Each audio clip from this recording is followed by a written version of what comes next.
I didn't feel like as I was doing it, I was being sneaky and deceitful. Sort of just did it and didn't really think a whole lot of it. And it wasn't until weeks later where I've gone, oh, I've stuffed up here.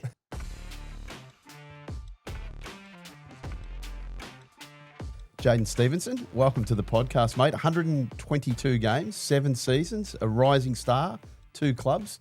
When you put your head on the pillow at night, do you think of the soaring highs of the MCG or the fact that your career finished a little bit quicker than you probably had originally planned? Yeah, I think it's a good mix of both. Yeah. Obviously, came in, was very fortunate to play early, and at Collingwood, I mean, biggest club in the AFL, and it was sort of a whirlwind that whole first year. And then obviously was able to see probably more the lows of AFL after that. Obviously getting traded, going to a different club where we weren't winning, there wasn't success, and I was able to, see both sides of it, which, like you said, it might have been a little bit shorter than we hoped, but I got to see all of it, I think. What's life like away from AFL football? Like everyone says, why wouldn't you want to be an AFL star? But how much are you enjoying just the little things, the decisions you can make, the freedom that you have, the lack of pressure, I'd imagine, and from that day-to-day existence? Yeah, hit the nail on the head. Just that, when you're in the AFL system, you're a role model. For younger people, you're in the public eye. You got to sort of support the club. So you're always looking at, what am I doing? Is it the right thing? Am I giving the right image of how I want to be portrayed, how the club wants to be portrayed? And the fact now that you can just sort of, I can do and not have to think and, really just live life freely. It's certainly enjoyable. So it feels like that's almost mentally draining, all that stuff, those micro decisions every single moment rather than living your life. Yeah, I wouldn't necessarily say draining. It was an incredible experience and I loved being a part of it. But when you do step outside of it, like I was talking to Glenn before, you come straight in from high school, you finish high school straight into an AFL and it's just in your face.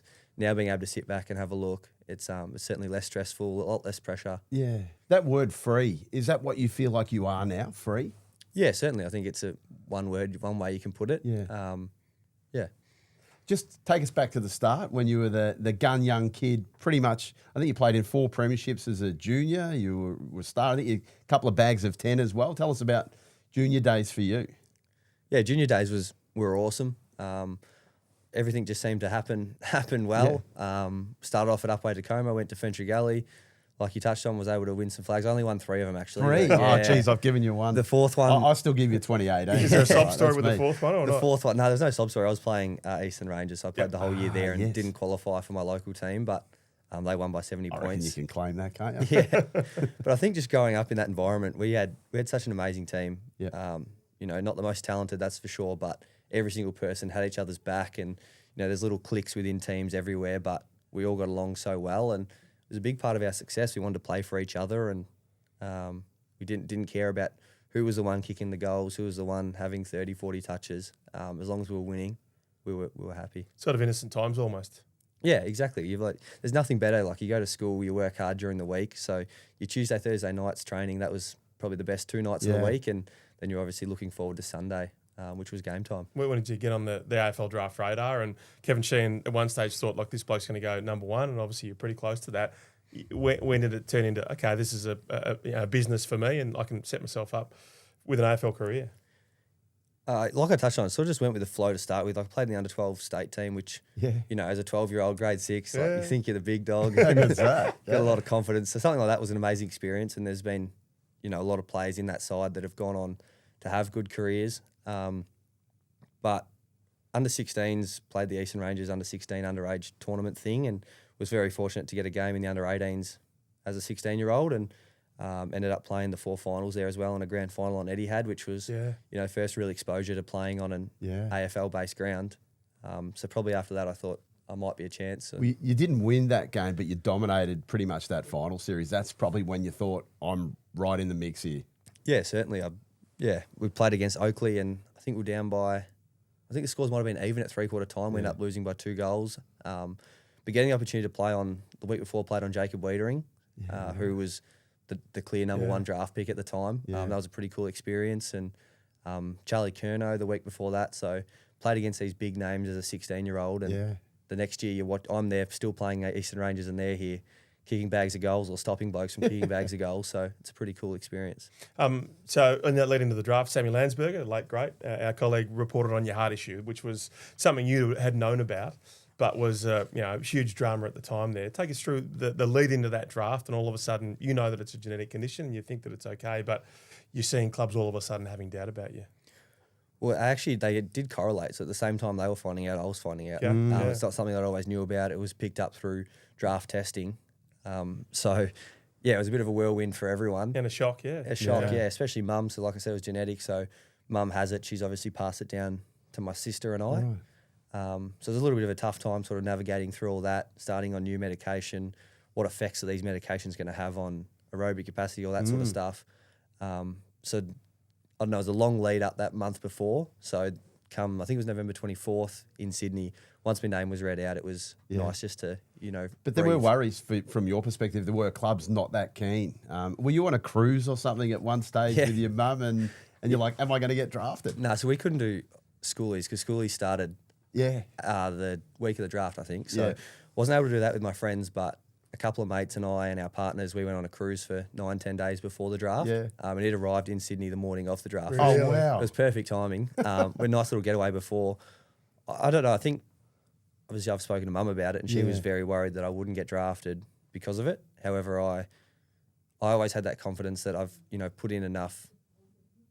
I've shown enough in the last 2 years that someone will surely take a risk on me at pick 60 or 70 or even in the rookie draft. That high, you were thinking it could push out that high. Yeah, well, that was like worst case. Worst case, yeah. I've done enough to put myself in a position where I should be drafted. And even if the heart does scare you off, surely they can take a risk with a rookie pick or whatever it may be.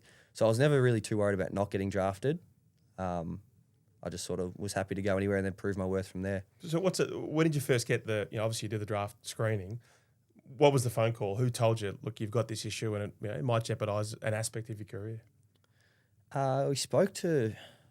It's actually a very good question. I don't know. I can't remember. It was a long time ago, the nitty-gritty stuff, but got sent off to a cardiologist, did lots of tests, and they thought it was a lot worse than it was, just because they were general cardiologists, and then got in touch with a sports psychologist, sports cardiologist, and she was able to, set the story straight and show that the risk wasn't as bad as we may have thought. Can you tell us what it is? Or? It's called long QT syndrome. Right. So it's basically in the electrics of the heart, and the easiest way to explain it is, on a graph how it goes up, down, up, and then scribbles out for a little bit. It's supposed to go up and come straight back down. Mine goes up and takes too long to come down in the QT interval.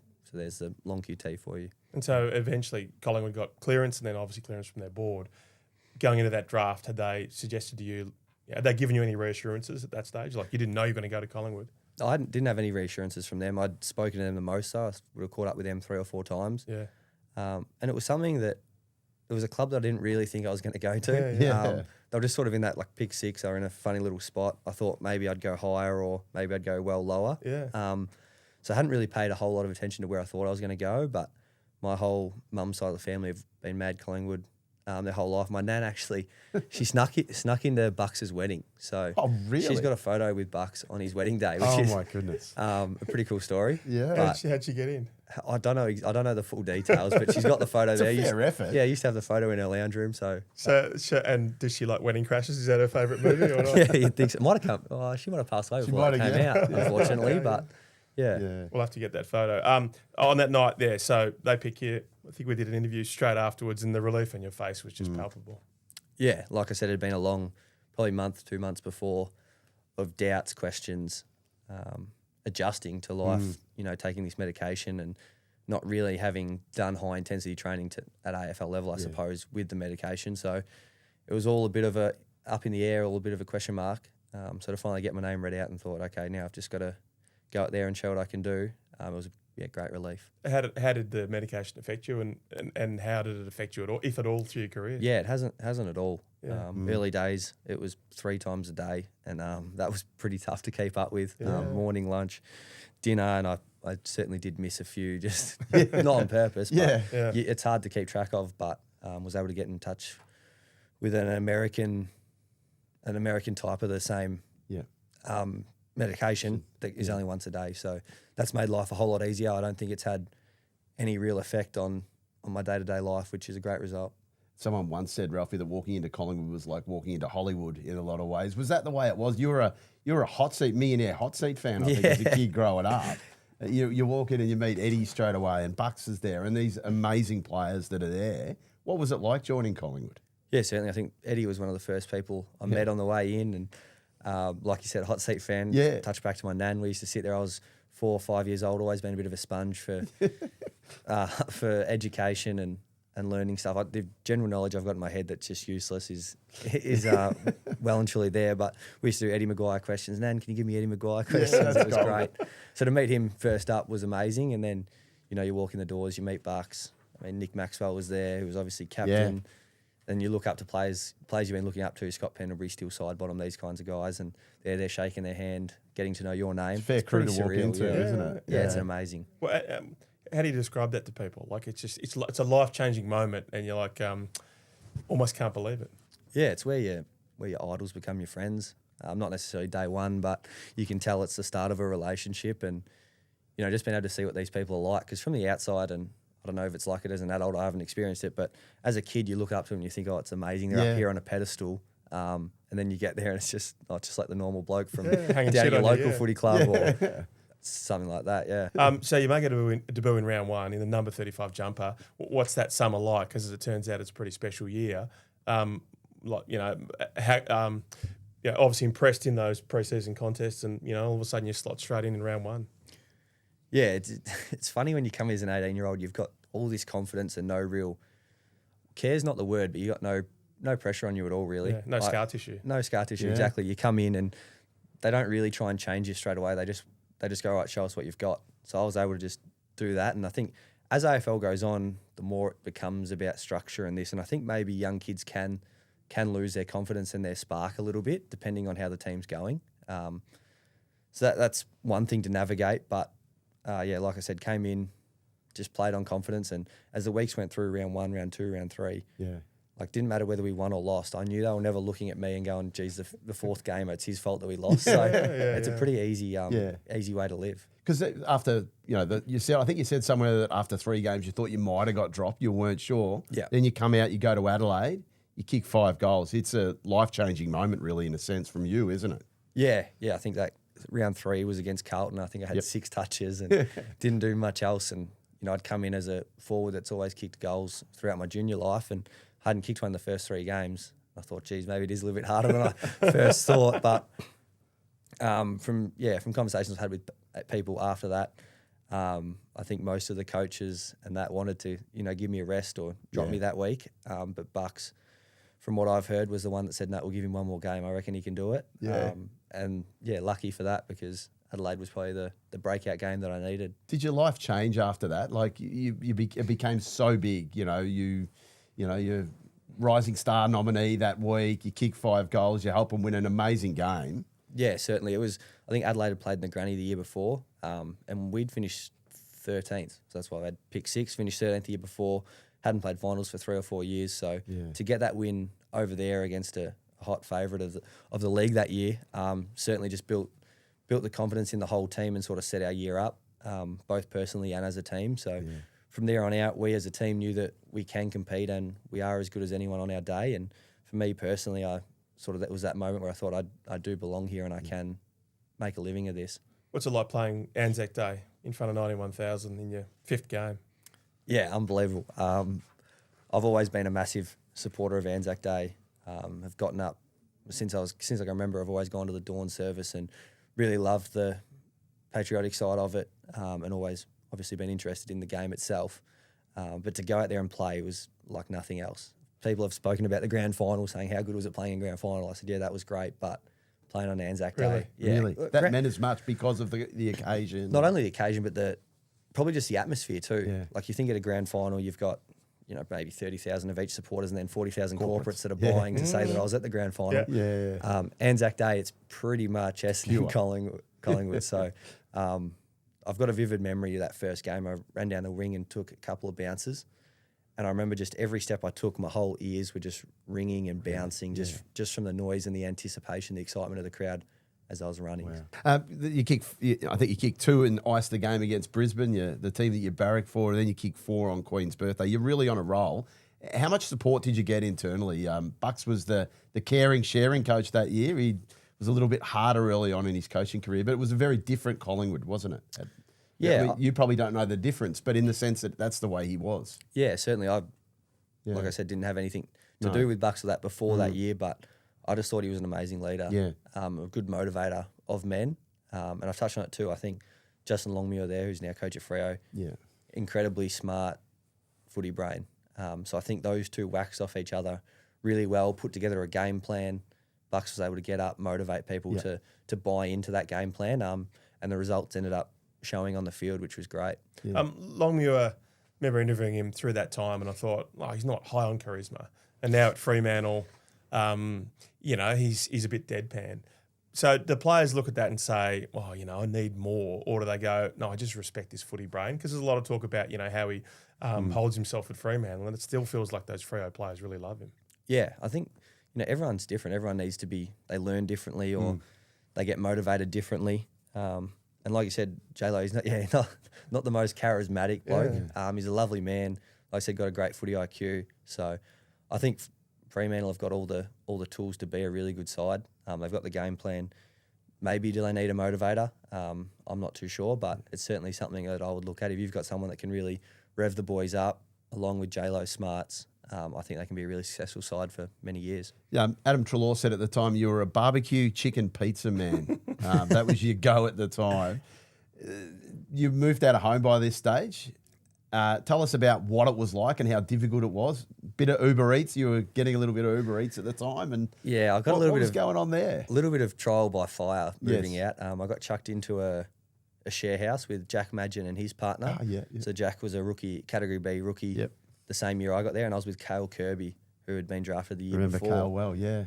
So that was very interesting. Yeah, I've got stories for Curbs for days. He didn't really. He had talent too, didn't he? He had exceptional talent. So yeah, he did have a great talent, but he just did not really leave his room. And there's some stories. I'll tell you one. Give us the best. Give us the best one that we can. I'm trying to think what's a good one to talk about.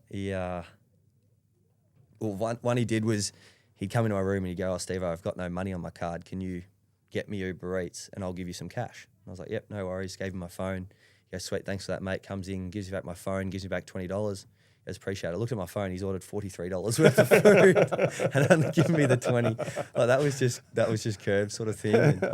And, we'd sit there at night time and watch the footy, and he'd go, "Oh, someone do their ACL." He'd go, "Oh, geez, I wish you'd do your ACL, Steve-O." I'm like, "What?" So he could get a game? Yeah, he goes, "So then I'd be playing." And he didn't mean it with intent, but little stuff like just that. That dry sense of humour. Yeah. So it's actually pretty easy to spend $28,000 on Uber Eats when you're probably doing it, two out of the 3 meals a day. Yeah, like I said, a bit of trial by fire. I had a pretty fortunate upbringing where my washing got done, my bed got made, and food cooked, obviously. So to come as an 18-year-old, I did try and cook, but a lot easier. Just getting it ordered and coming. What was your signature dish that you would get in the Uber Eats? And was the figure about right? Like 28,000? Is that? Yeah, it was very accurate. So it was Greek food was my go-to a lot of the time. Obviously the nights before games and big trainings, I'd order in some pasta. Certainly I look back at that time and go, "You're an idiot." But like I said, it was trial by fire, and it was all part of me learning and growing up. So what's that year like where you're kicking goals, Husky Elliot's kicking goals, Josh Thomas, I think you all had 40-odd goals for the season. You're thinking about your own form, but you're thinking, this is pretty special all of a sudden. Yeah, it was a good thing. I don't think any of us, like Will Hosking Elliott, Josh Thomas, myself, we all got along really well, and it was never a competition between any of us. And I don't know, I hear a lot of people, especially while I was playing footy too, but especially out now, they put some shade on Mason Cox, saying, "Oh, he's not that good." And I'm the first one to say, like, Coxie is a superstar. Like, you don't understand how important he was to us at that time. And I mean, he's still doing it now, but we just knew as smaller forwards that ball got kicked to Coxie. He wasn't getting outmarked. The ball wasn't really going out the back. It was coming front and centre. So it made it really easy for us. And, he may not take as many marks as he should or he could at that height, but as a team man and playing with him, there's no one else you want more on your team. You did it the hard way. So qualifying final against West Coast in Perth, you lead by 10 points at three-quarter time, you get rolled, which your memories of that and thinking maybe this won't be this year? I actually don't really have many memories of that game, but we'd played West Coast once or twice throughout the year also and hadn't beaten them at all. So I think we lost to them 3 or 4 times that year. I don't think they would have beaten Richmond in the prelim, but we couldn't beat them either. It was just the way the matchups went. I thought sometimes. I thought we beat Richmond beat West Coast beat us, and that's how it ended up being throughout the year. You got on a roll then. You beat obviously GWS, and then you talked about Mason Cox. Then there's the Mason Cox game, wasn't it? The Richmond.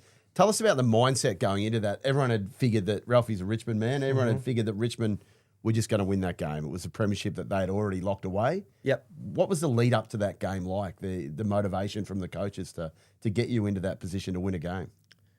Yeah, like I said, we're going back a long way, but Yeah. there was no doubt within any of us that we were going to win that game. No Really? doubt that we'd lose. So, Yeah.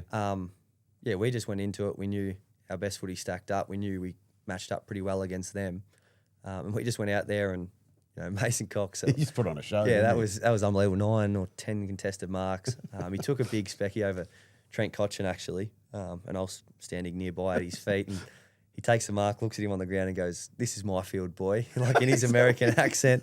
And I was like, "Geez, that's crazy." But I don't know if I love him or hate him anymore for that. Yeah, That's great trash I'm talk. not sure you could be saying that, but that day he could have said whatever he wanted because he was amazing. And the crowd was like USA. That was when the start of the real chant, wasn't it? Yeah, So- it was. It was just ringing probably throughout the third quarter. Yeah. He'd taken probably 6th or 7th, and it just started. And Yeah. from there on in, the next, when I play another probably 30 games with Yeah. the Pies, it was every time he did something, the USA chant would go around the crowd. It was amazing. What a wild ride you guys had. Start of the final series, you become the first Collingwood player since Nathan Buckley to win a Rising Star. You kicked 38. You didn't miss a game, 38 goals. You didn't miss a game that year.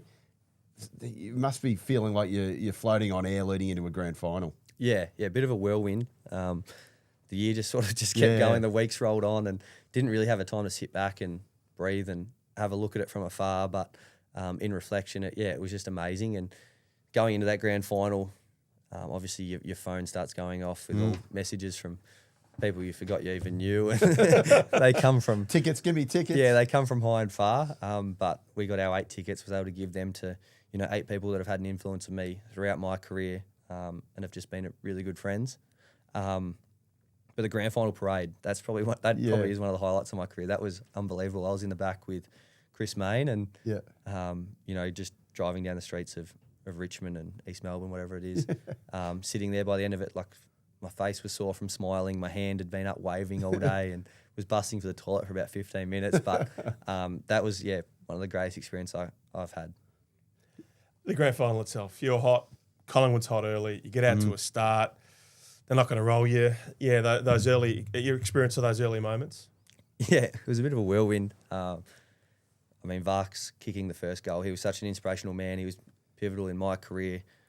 Always very good at motivating me and complimenting me. And I couldn't thank Varks enough for that. But obviously, what had gone on with his sister, And he'd addressed the group as well. He'd addressed the group, and it had been something that we'd been helping him through. So for him to come out and kick the first goal on grand final day probably couldn't have set the tone any better for us. And then I obviously kicked 2 after that. Take us through those goals. You got to take us through them. Yeah, I think the first one was a left foot snap, just came in and like I said, everything was just on instinct. Like I'm an 19-year-old kid. Everything just was there and happened. And I look at it now, I'm like, dude, that was actually a pretty good kick and a hard goal. But in the moment, you don't really think of it. Very fortunate that it went in. And the second one was able just to get a little nudge on Tommy Cole and use my speed and ran on. And like I said, that same feeling I had in Anzac Day where the crowd was just pumping was the same thing running in there. And I kicked that second one and, started thinking like, where's my Norm Smith medal going? Like, a little spot above my bed maybe, but ended up not to be. I didn't really do a whole lot after that, unfortunately. But it was. Goes down as one of the greater grand finals in a long time. Pretty amazing. I can look at it from afar. It was just wasn't our day. We did a lot of things right, but before Dom Sheed kicked that goal, they'd kicked 3 or 4 points in a row. That It felt like there was a wave, wasn't it? There was a wave coming. While That whole last quarter, they were dominating you contest-wise, possession, territory game. The damn wall was only just holding up. Exactly. It was just holding, and we weren't able to do anything to nullify that. There was a moment in the third quarter with Alex Woodward, the runner, and he was slightly in your way. Elliot Yeo kicks the goal. Tell us about your recollections of that moment.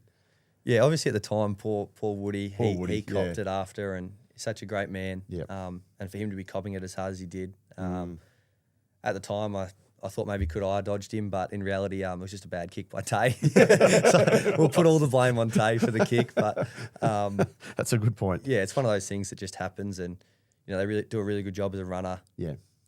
It can be a hard job. I actually umpired the All Abilities down at Fentree Gully the other day, and Yeah. I mean, it can give the umpire some stick, but it's actually quite hard being out there. And this was at a little bit slower pace than what the AFL is. So, no, they do a really good job, all the volunteers. I know they're not volunteers in AFL, but yeah, the people that help out. Is it a part of you that I've missed a flag, I'm unrequited, or it's like, that's part of my journey? It's part of my journey. I'm one of those people where I feel like everything happens for a reason. And obviously I would have loved to have won a flag, would have loved to have another opportunity to play in a grand final and to win another premiership.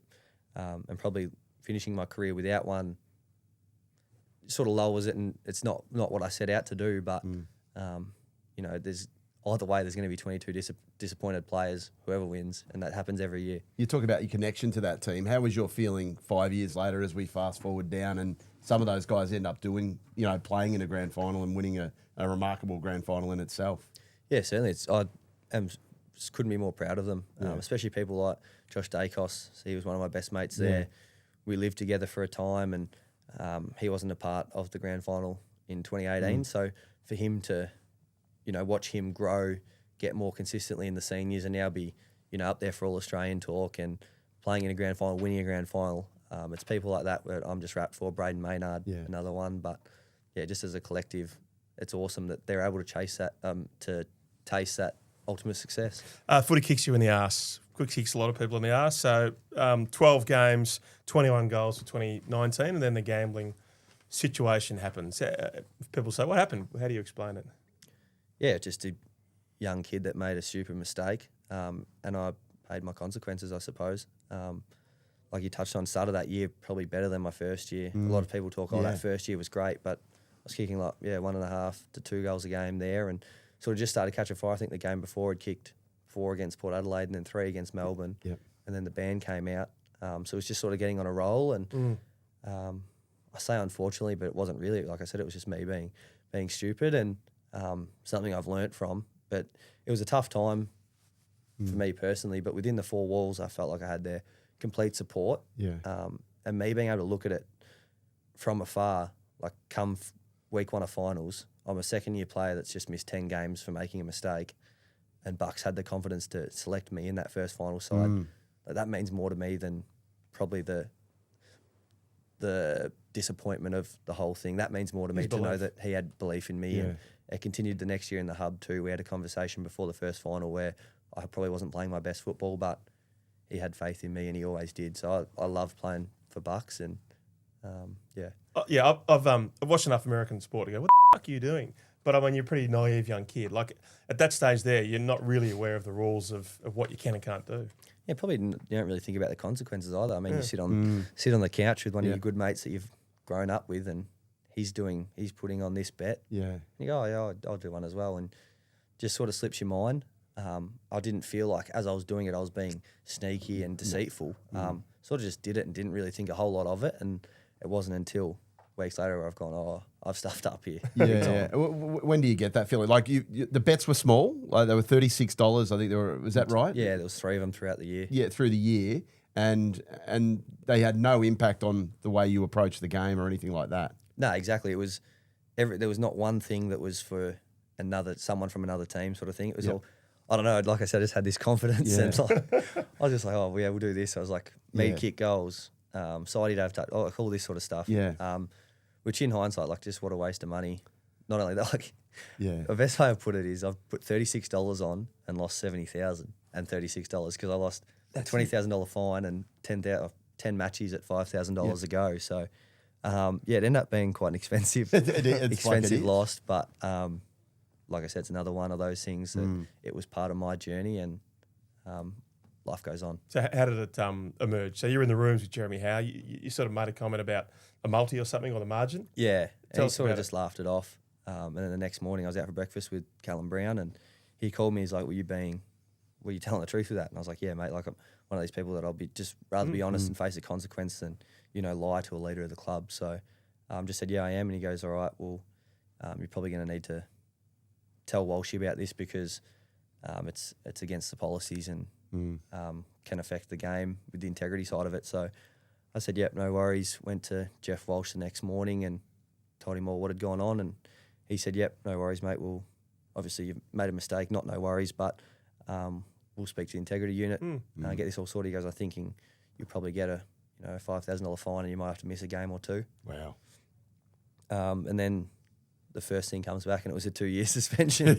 And I'm I was like, like, holy, oh, this no. has gone from 2 weeks to 2 years. This is going to get very costly. Yeah, so it was a bit of a worrying time there, but Yeah. I had the support of the club. I think Eddie Maguire really helped, and we were able to get it to the 10 games, which I suppose I'm fortunate as well because it could have gone, like I said, could have gone a whole lot worse. It's pretty big of Jeremy. Like, I think there'd be blokes out there who'd say, he's flying, we're going to win a premiership. Like, well done to him, even though that must have been a really challenging thing for him to consider. Okay, no, we have to crack down on this. Yeah, people make choices throughout their life. That was a choice that I made. It was a choice that he made. Yeah. If we both don't make those choices, if one does, one doesn't, there's different results and all different sort of things. But life goes on, and that's the journey. Yeah, and who's to know that doesn't come out later anyway? Exactly. Is that something that's been in your mind? With worse consequences. That might have even been worse consequences. At least you were up front and you said, I've done the wrong thing here.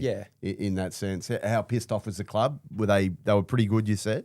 They were pretty good, yeah. They probably behind closed doors, they might have had a few more pissed off moments. But to me, personally, they were great.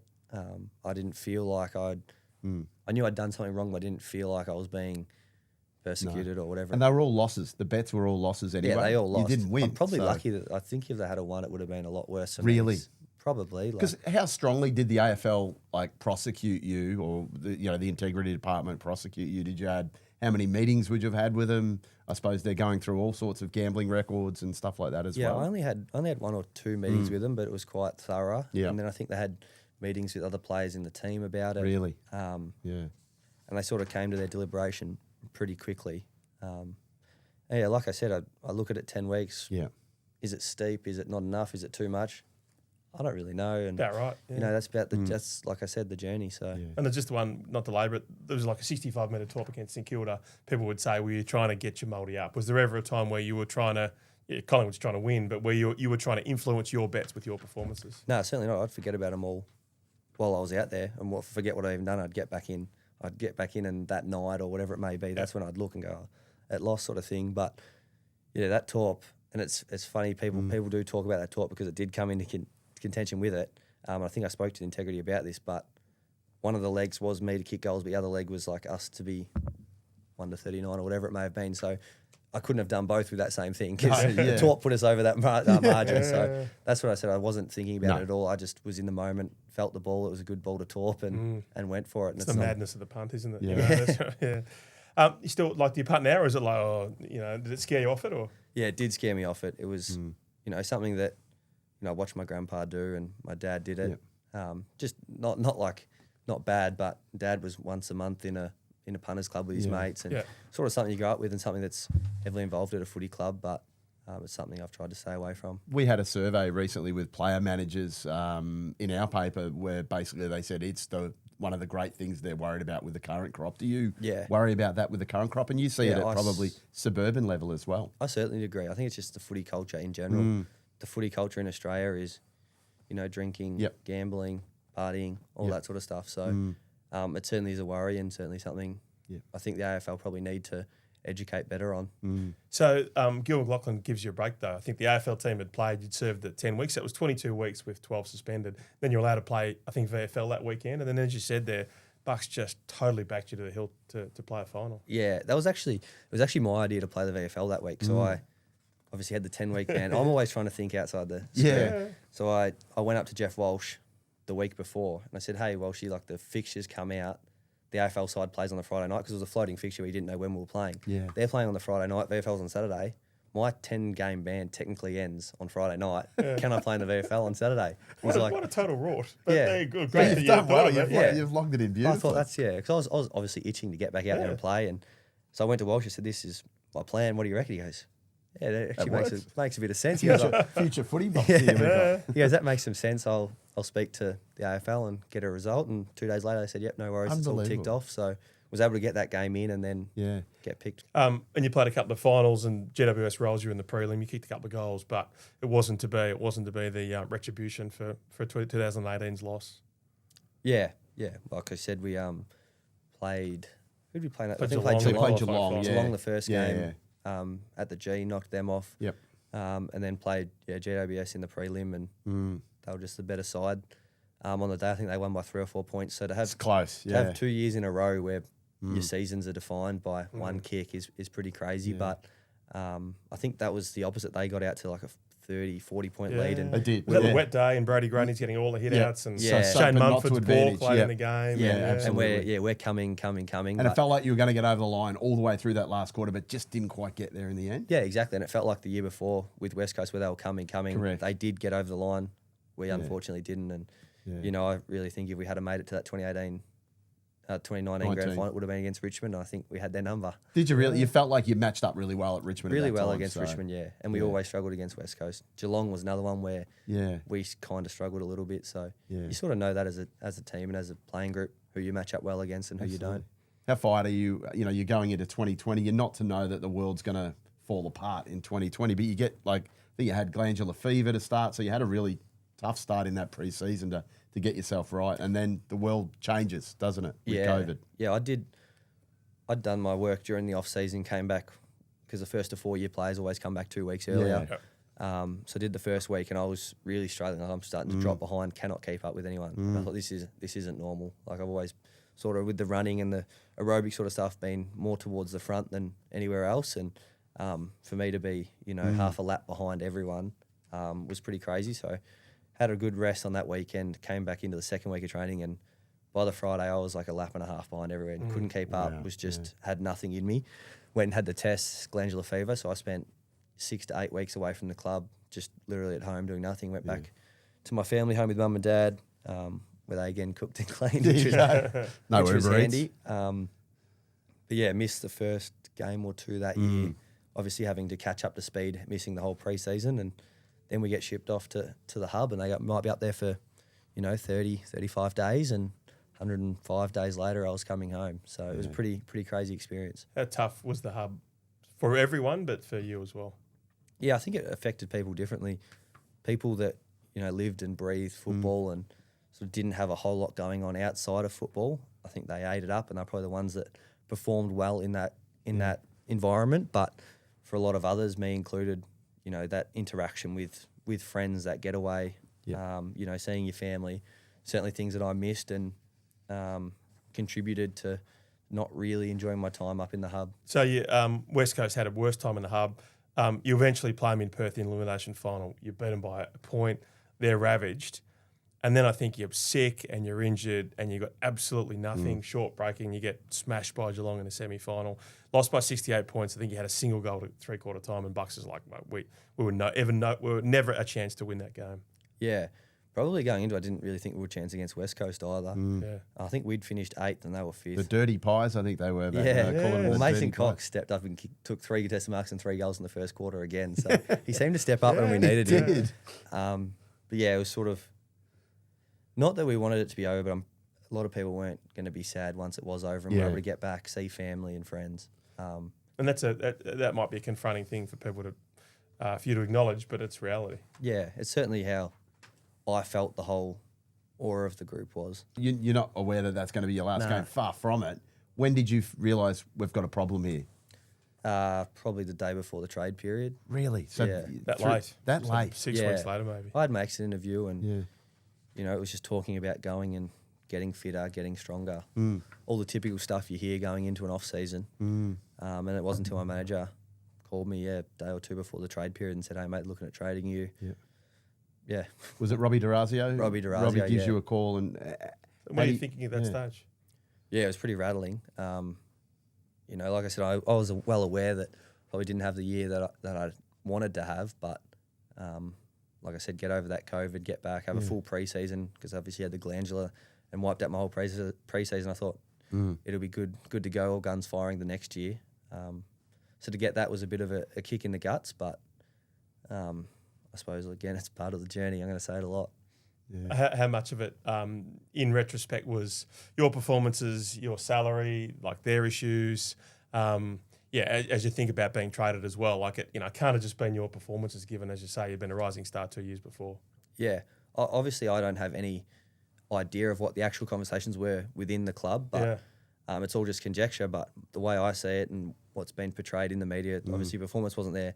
Salary, I was getting paid a really good salary from there on out, and obviously what I'd produced the year before on the field and my salary the next year, they weren't aligned at all. So I've got no hard feelings. I think as a business, and the AFL is a business, each club is a business. I know they're not for profit, but we know that's not really true. They're there for profit. Yeah, correct. So as a smart business decision for them, I would have got rid of me too.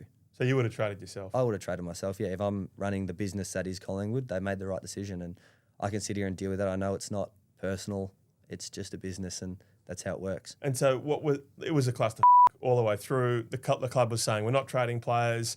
Clearly there was going to be a clean out given the salary cap issues. Brodie Grundy was on a massive deal. What were those couple of weeks like? Adam Treloar is potentially going to be traded, as it turned out. Phillips, Atu Boston-Valangi. What were those couple of weeks like leading into as you said, only the day before the trade period, in a really turbulent trade period? Yeah, it only felt like a 2-week process for me. Yeah. And I didn't really mind, as much as I did, like I said, I was able to, at the time, understand the business side of it and go, okay, this is where my journey ends here, but where are we going from here? And was able to chat with a few clubs. Obviously spoke to North Melbourne and came to an agreement there, and it was all pretty seamless in that aspect. Who did you talk to? Who else did you talk to? I didn't actually speak with anyone else. My manager had spoken about, Gold Coast might be interested, but I thought, that's where I've been up in the hub and I hate it, so no way I'm going there. No chance there. Yeah, at that time I thought, just in the headspace I was in, Queensland's not the place for me. That sort of thing. And then he spoke about Richmond, St Kilda, but taking huge pay cuts. Yeah. So there was only really one club that really fit. And if that hadn't have been there, I could have stayed at Collingwood. I had a 3-year contract. Was that ever a thought in your mind that it was actually a thought for? I'm going to prove these bastards wrong and get back to my best again. Yeah, for the first probably 9-10 days, that was my thought. Yeah. And then you had a discussion with Nathan Buckley, is that right? That the club hadn't really contacted you? I spoke to the club. I rang Bucks. You just said, what's one night, you give him a call. So take us through that conversation. Yeah, I obviously don't quote me, but it was along the lines of, do you value me? Do you want me there? What will be the go come next year if I stay? And pretty much just said it's going to be hard. So, that's the crux of the whole conversation. Obviously, there was more to it, but basically said it's going to be hard and you may spend a lot of time in the twos or whatever it may be. So, obviously, in my own head thought, no, I won't. If I'm there and I'm playing well, you'll pick me in the ones. But at the end of the day, you want to go somewhere where you're valued and wanted, and that was North Melbourne at that moment in time. So, made the choice pretty easy in the end. What was the pitch from the Roos? Who did you meet? Who did you, how did you get your head around thinking, okay, I know they're, down the bottom of the ladder, but it'll still be okay? Yeah, Mark Finnegan was the main one I spoke to as a recruiting manager. I think Brady Rawlings may have had a bit to do with it as well. They actually didn't have a coach at the time, so there was no coach to speak to, which is an interesting position to be in. Obviously, getting a trade going to a club with no coach, but they were sort of great from the outset. They gave me a PowerPoint selling themselves to me, and it really seemed like they were on the up. And unfortunately, it wasn't in the end. But you had to get a couple of new housemates. Collingwood didn't want a couple of your housemates living with you. Was that a bit of a slap as well? That was a bit of a slap. Didn't really appreciate that side of it. No. They were obviously good mates of mine. Who were they? I was trying to remember exactly who they were. A couple of players. Anton Tohill, Trey Rusco, and Jay Rantel was there as well. That's right. Yeah. And Trey ended up staying for a while anyway. Trey got along with really well and had a really good relationship, but not being able to live with someone from another club was a bit of a... Bizarre? Bit bizarre in my eyes, yeah. But what was their explanation? What was their issue? I have no idea. That's not... You'd have to go speak to one of them. Quite weird. Tell us about that first year at North. Dave, you finally get a coach. To start. David Noble's your coach. What was it like that first year at North and the differences between Collingwood and North Melbourne from the moment you walked in? Yeah, I walked in, it was actually very similar. Right, okay. People have spoken about, Collingwood got these great facilities and North Melbourne's got these small. They're not bad out there. They're great. The facilities have got everything you need. It's a really intimate club.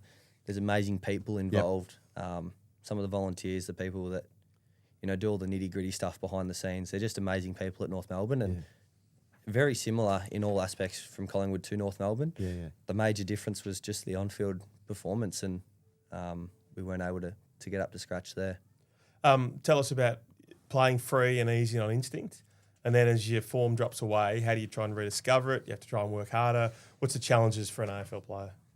Yeah, it was really tough probably that first year at North, sort of coming in. I think I had like 20 and a goal a game in that first season and was still getting sort of ripped into it. And I'm like, this is probably one of the better years I've had, but because we're not winning and I've come across as a recruit, there's a lot of that pressure on me. And I spoke about before where they're not going to blame the fourth game player, whereas they are starting to now blame you and think you're a big reason of why we are losing. Yeah. When I was probably having, one of my better years of my career. And that sort of just gets swept under the rug because of us winning 2 or 3 games, whatever it may be. So that was quite disappointing, but from there on out, it sort of just got worse. Yeah. And I assume that's from David Noble. Again, he's talked about, the things he did right and wrong in this seat. But like, what's the criticism? You're not pressuring enough. You're not, because as you say, your numbers were pretty good. Yeah, not pressuring enough. Or obviously, I've always been more a skinny outside player. Yeah. And it's like I'd miss one ground ball, one contested ball. So then for the next 3 weeks, I'm at training having to do extra ground balls and extra hard ball gets. Yeah. It's like, hold on a second. There was 3 that I did get. Yeah. The one I've missed is the one that just comes to light. And I felt like that the whole time at North was a lot. It was, one thing got amplified a lot. And it wasn't just me. It was a lot of people throughout the group. And how draining is that? Yeah, it is draining. It's just going from week to week, having something else. Or, you finally have put in your 3 weeks of work doing ground balls and then you might miss a kick and do a turnover. And it's like, oh, you need to get your kicking up to scratch. So then you're doing extra kicking for 2 weeks. And it was just constant and the results, if we're winning, like they don't let those things don't come to light and the stresses aren't there. So that was the thing that probably annoyed me the most, just having seen what it was like being at a really successful club and a club that's not, and the stark differences. In terms of building a confidence, like internally as well. Building a confidence in the things that, the expectations that are there. And for instance, like at Collingwood, like when we're winning, like Steel Side Bottom used to train in trackie pants for the main session. If it was freezing, and so I'd do the same, and it was all fine. We're winning, we're going well, nothing said about it. North Melbourne, you're in your shorts, singlet, and a beanie. What are you doing with your beanie on? That's not a footballer. And it's I know, really old school stuff. Really old school, and it's like this is only because we are losing on a weekend, and I did really struggle. So they're listening to the outside noise in a sense internally, really, in that. In my perspective, it just seemed like each week there was a new thing, and if we had to just maybe focused on us as a group doing our thing every week, maybe it would have been a different result. What did Dave Noble do right as a coach, and what were his room for improvements, to use the vernacular? Yes, it's actually a long time ago to think. I suppose my main thing that he did well was that he was pretty clear in his messaging, and you knew what he wanted from you. I think sometimes it can get lost in translation, but he was very good at, teaching and understanding and or making you understand, whether that be visually or speaking to, whatever it may be. You were very clear at what he wanted you to do.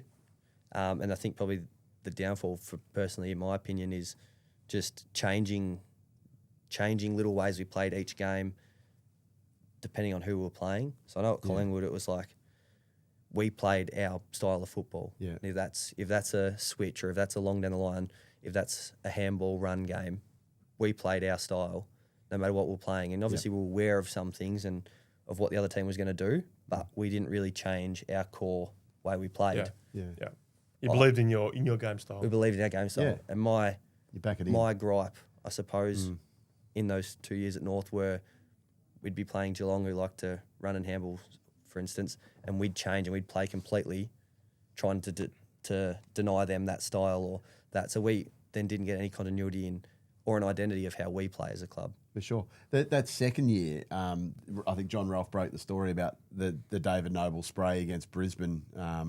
You played in that game? Do you have any recollections of that? Or Yeah, I remember being in it. I don't think it was as bad as you might have made it out to be, but it was just a good old fashioned spray. Good old fashioned bake. Sometimes they work, sometimes they don't. Yeah, and I think he had every right to do so. I mean, we weren't performing, and actually in local footy 2 weeks ago, we got a good rev up at half time, which would have gone close to it. But you throw a water bottle or something, like it wasn't like it was theatrical, but it was just a spray. Yeah, just a spray. I mean, I've had plenty of my time. Darren Buick as an 18, he gave some good? really good ones. But, Darren Buick, yeah.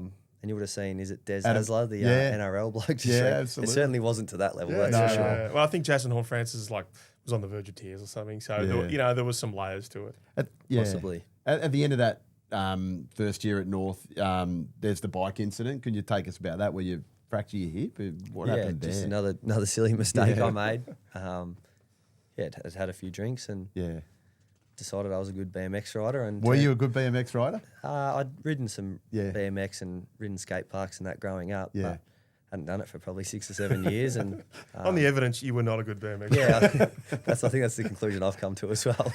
So what happened? Take us through it. Just had a few drinks and decided I could ride my bike down my stairs at my house outside, and went to the top to roll off them, and realised at that moment this is a stupid idea, and then chucked the brakes on, accidentally chucked the front brakes on, went over the top, and pretty much just went down from the top of 5 stairs down and just landed straight on my hip. And you know there's trouble straight away. Yeah, I hopped up and I've gone, something's not right, and went to hospital and no good. How do you go about letting the club know when there's something like that happens? That's the hardest bit, I would imagine. Yeah, certainly. I think I spoke to Brady Rawlings first and said, "This is what's gone on."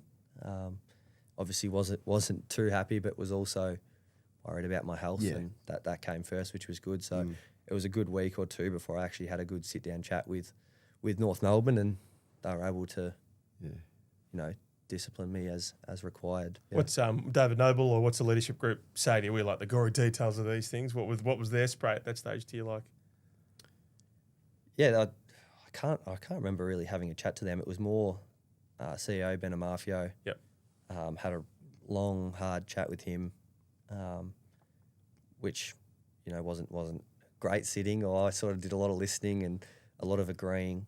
But within terms of that, I think I copped it hard enough from then. And because we were in the off season, it's not like they were going to get everyone together to do it on the spot. So, and by the time we got back to pre-season, I was back up and running, and it was almost like nothing had happened. So the main deep chats were with Benny Amafio. Obviously, Nobes was in there, Brady Rawlings, that sort of thing. When did footy get to that stage where you're like, I'm not having as much fun or not having any fun? Yeah, probably the end of that second year at North. Had won, 4 games, had played 45 games or something, whatever it may have been, 40 games, and won 4 or 5 games. And like I touched on, it was just constant. We're not doing this right. We're not doing that right. Crisis meetings. What's going on? And it just didn't really change. So it's exhausting. It's draining. And like I said at the start, you play with that natural flair and that love, that confidence, and that was completely gone. It was every week I was thinking about 6 things of, all right, no worries. When the ball goes up in the air, I've got to be strong in the contest. Please don't fumble a ground ball, and you're just overthinking it. I was going to say, you're overthinking. And it's more. There's a law. It's actually a law, but the more you think about it, the more likely it is to happen. So, like I said, do a lot of reading, and if you're riding a bike at a tree, the more you think, don't hit the tree, the more likely you are. Whereas if your brain can quickly go, right, dodge around like this, you'll do it a lot more. So, I kept thinking about mistakes, and the mistakes kept coming, and couldn't put together complete, really good games consistently. What was it like playing with Jason Horne-Francis in that 1 year at North? There was so much external noise. What was it like internal? External probably got most of the story spot on. I'm not sure he was really keen on being there. I think he was missing home a lot. The one thing I suppose with Horny is that you had undeniable talent. Like we watched him in some match sims before the season started, and he was clearly best on ground, and some of the things he could do, the confidence he had to just break out was amazing. And you put him in Port Adelaide. I know they're not going great this year, but he's in a team with players that have had success and a team that has been good, and you can see how much of an impact he can have. So he's a phenomenal talent. It just wasn't to be at North Melbourne. Didn't surprise you that he left at the end of that year? Nah. Tell us about the ice bath story. What actually happened? I had left by that stage. I'd had my ice bath and You'd left. already finished, yeah. But yeah, apparently just wasn't too keen on getting on. And I think, like I said, it was hard. Obviously, my footy took a decline in the hub because I wasn't happy. I was missing home. So maybe I can relate to Jason, how he was feeling. And, you know, you're away from home. You're an 18-year-old kid. He's gone pick number one. Supposed to be the superstar. You're now playing a team that's won 2 games for the year. Just had another big loss. And you've been asked to hop in an ice bath. Like, I'm not giving him any chop out, but that's possibly why he did what he did. We smash a lot of players for different things, and if someone says something about us, we get so sensitive about it. Like, people started talking to you about your contest. Ross Lyon smacked you. He doesn't physically compete. What happens when people say things like that about you? Yeah, it is frustrating. And I think you'd love to just go, well, here you go, Ross, here's my highlights. Well, here's 20 minutes of footage. Go actually have a look, rather than, you know, watch one game, see one contest where, yeah, right, mightn't have done it well, but, you know, Patrick Cripps, who's someone who's known as being hard, he might miss the exact same one, but it doesn't get brought up. It's just like, because my aura is that, and I don't, you know, Patrick Cripps might do 10 and miss one, I might do 5 and miss one. It then just comes onto me, and that really annoyed me. It's like, go back and watch the footage, or go look at how hard I'm running up and down that flank, how hard I'm getting to run back, help the defence. You know, the ball's coming in this side, I'm there helping to spoil as a high half forward, and then I'm working back and being in the forward line for when it comes in there. So, I don't know, I think a lot of these old school guys can sort of lose the fact that you need multiple different types of players to create a good side, and whether it be work rate as a strength or being tough at it, or I would never say I'm weak and soft. Obviously wasn't super hard and really great at that, but I don't think it was a massive deficiency either. Wasn't why they drafted you to be, to be Patrick Cripps. Like, and it takes courage to run and all those things, and they're just different levels of courage. Yeah, exactly. And I think when a team's going poor, it really comes down to the hard and toughness, and that just wasn't me necessarily as a footballer. And we struggled. And I mean, look at someone like Zane Dersma this year at North. I mean, he's a phenomenal talent as well, and very similar mould to me. And he's struggling getting in and out of the side. And I think if you drop him into Geelong or you drop him into Collingwood, he's played every game this year, kicked multiple goals. How does your family handle all that as well? Like, the criticism you'd cop or whatever, obviously from a really close family, how difficult is that for them? Yeah, I think a lot of them struggle. My mates struggle. They just... They say to me continuously they just want to buy it back, especially online. They want to buy it back, want to buy it back. Yeah. And we've all said it, so let's not say, those bastard journos. We've all probably we've been part of it at times. Yeah, and a lot of the time, like, journos are just saying their opinion, and and other, like you said, Ross Lyon, they have their opinion. That's fine. Like, you're disgruntled by it, but no way I'm going to go back. No. I've got no interest in going back, and they don't know you as a person either, really. Like, as journos, say we may have a chat or two. Yeah. Do we really know each other as people? Probably not. No. So, like, what they're saying, you've got to realise it's not an indictment against your character. It's indictment on how you're going on a football field, how you're performing. So it's no different to a boss or a co-worker saying, you're not doing this well enough at your job. So I'm pretty good at understanding that and realising that they're not talking about you as a person. How did you get on with Alistair Clarkson when Alistair Clarkson joins North Melbourne? Yeah, got along really well. He obviously has had great success in the past and has a really good footy mind also.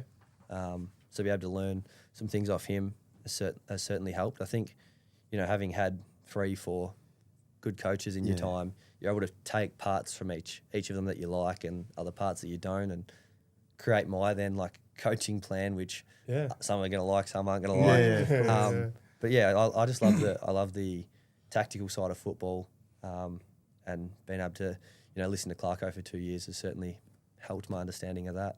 How bizarre was it? And obviously we understand why Clarko stepped away, but it was weird with Brett Ratton stepping in. Clarko took his gardening leave, given the fallout from the Hawthorn stuff. It was a weird time, but obviously Brett Ratton had huge support from the players. Yeah, it certainly was challenging, and we just touched on it, but now they're going after Clarko's character. So that's out there for the media to see, in the public eye, going after his character. So I can't imagine how hard that would have been as a good person. He's a good person. He means well. All the stuff that went on, I didn't see any of that in my time that was there. Thought he treated everyone the same, treated everyone with respect. So for the public and people to come at his character, I can understand why it took such a toll on him. But like you said, Rats stepped in and he's an incredible man. He's one of my favourite people I've met in football. Really, yeah. Just an awesome, down to earth guy, and he did as good a job as he could. Why is he such a great? We see it, but tell the people out there why he's such a great bloke. He's just so personable, and he's come from humble beginnings. You know, he said, mate, look, there was a stat that popped up the other day. I think he had the most disposals in 2000. I was like, wow, I didn't realise Rats was a big ball. No, he's a superstar. Superstar, yeah. Big superstar. And obviously, it was before my time, and I'd heard of what he'd done, but he was one of those people that, you know, with your boss or your coach, it can be hard to sit down with them like over a dinner and really chat the whole time without sort of. Whereas Rats, you could sit down with for 2 hours and feel like you're sitting there with a mate. Just an unbelievable man. Another one like that's Gary Hocking. So he had a bit to do with him at Collingwood, and I still keep in contact with Buddha all the time. That's good. Yeah, so you still, that's great that you keep in contact. Going into 2024, did you think this could be my last year? You weren't enjoying it in a lot of ways. Was it right you played on a bit for your family? Your family loved you playing and your mates loved you playing. What was your mindset going into last year? Yeah, I finished 23 and thought I've really had enough. Yeah. Like, I don't, and I don't see the light at the end of the tunnel here. You know, my contract's running out. I'm not going to be in a successful side here. And I might as well start looking after, you know, my own happiness, my life going forward, get a head start. Obviously, all my mates are there. They're tradies, but they're qualified and they're now starting their own businesses. And, you know, I'm pretty much going back to square zero. Like, I'm going back to nothing once this is all done. So do I get a head start in life after footy? And it took a lot of conversations, a lot of deliberating on my behalf, but came to the conclusion I'll play one more year and sort of made it pretty clear that this will probably be my last year. So if I invite you to a game, you probably should come. Don't miss out. Did you play for the money at that stage? I think your contract was it 550 or what was your contract? Yeah, something like that. Which would be totally understandable. I'd be doing it. Yeah, it was certainly came into the point of why I was staying. Yeah. Like I said, going back, I'm now doing it now on apprentice wages, and life's a whole lot different. So the time we have to earn that good money is a short period of our life. And, you know, a lot of people, once they start earning those good dollars, it continues to grow from there because their business is growing or whatever, they can only move up. Whereas we go up here and then we straight back down to the bottom. So, it certainly helps to keep me motivated, rocking up every day. But I can't think of how challenging that would be to go. It's probably my last year. North Melbourne shit. I'm playing okay football, but not great. It's a tough mental challenge that you got through it that year. Yeah, like I said, you don't really think about the money or anything while you're there. Like, you just rock up to training, and it is what it is. Probably was more of a driving force pre the season starting. Once the season starts, you're just going through. You commit. Yeah, you're in. But it was a pretty tough year, and I think I played the least games I played 12 AFL games maybe. Spent a lot of time in the twos. Actually really enjoyed my time in the twos. Had Tom Lynch there, who played for Adelaide. Hugely regarded. He's a great man. He'll make a good senior coach one day.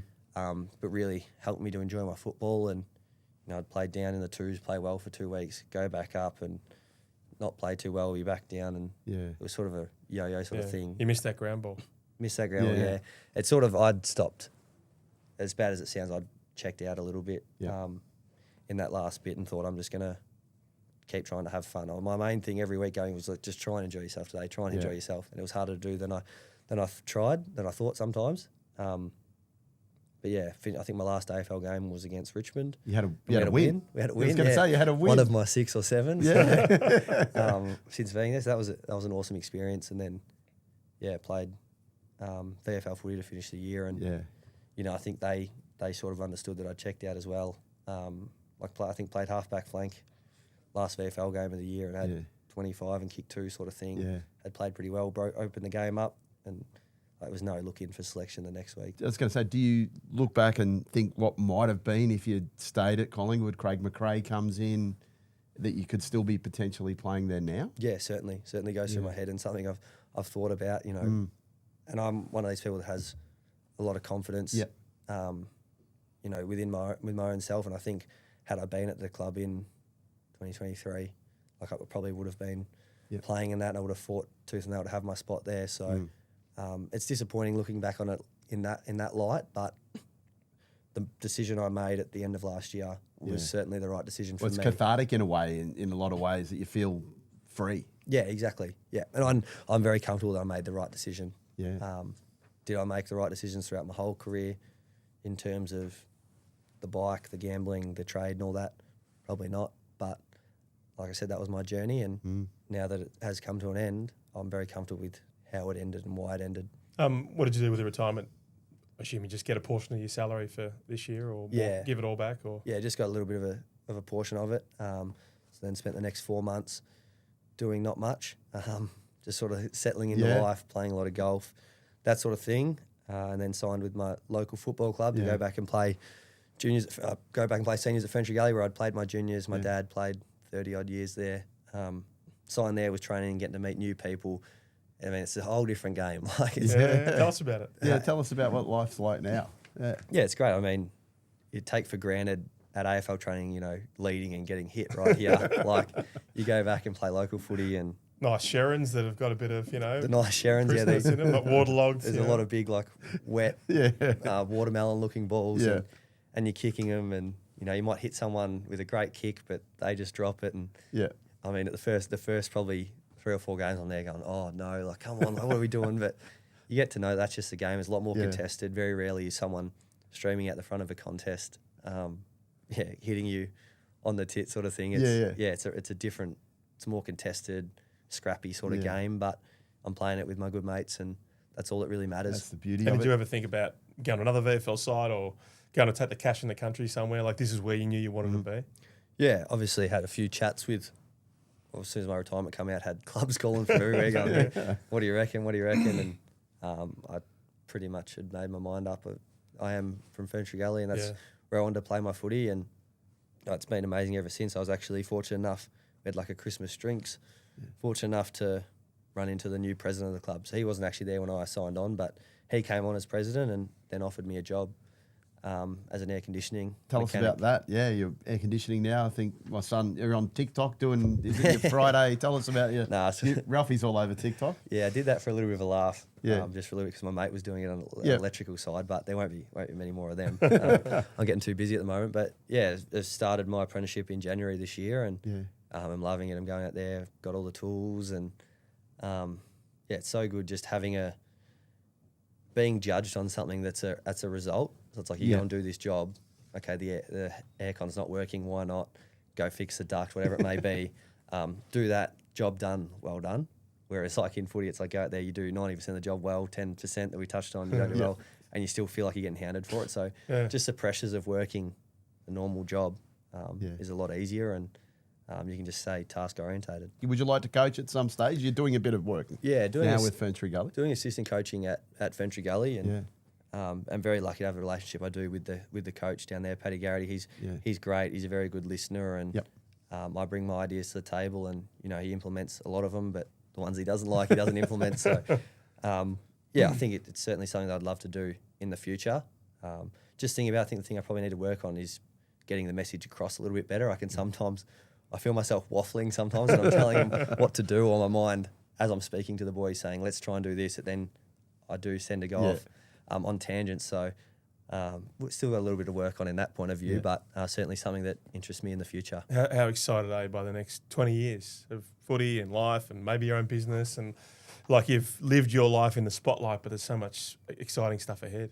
Yeah, I mean, I've touched on it the whole time, but the journey happens for a reason. And it's been a crazy journey so far. Who knows what the next journey is, but all I can do is look forward at the moment. I've got, a great partner, so future with her is going to look bright. Really enjoy spending time with her, and think she'll probably be the mother of my children in the near future. And obviously have great support from my parents. My mum and dad are great. They're there. They came and watch every game playing AFL. They're down there every week at Fentry Gully or Coldstream, wherever it may be, watching. I've obviously gotten a head start in life now with a job. I'm 6 months in, started trade school, have big aspirations there to, work well and become as good a technician as I can. And one of my best mates, Adam Oxley, who played at Collingwood, he's a mechanical plumber in his second year apprenticeship. So, our paths may cross and go into business together at some stage down the road. But I think it's just an exciting time, and I'm free. So I'm free. So there's a proposal coming up, and then I wonder who's going to crash Jaidyn Stevenson's wedding. There you go. I wonder who. Steve-O, thank you so all much for your grandmas are time. welcome. Yeah, all the grandmas are welcome. I like that. Jaidyn, thanks so much for your time. It's a fascinating journey. We look forward to the next chapter as well. No, I really appreciate your time, Glenn and John. Appreciate it.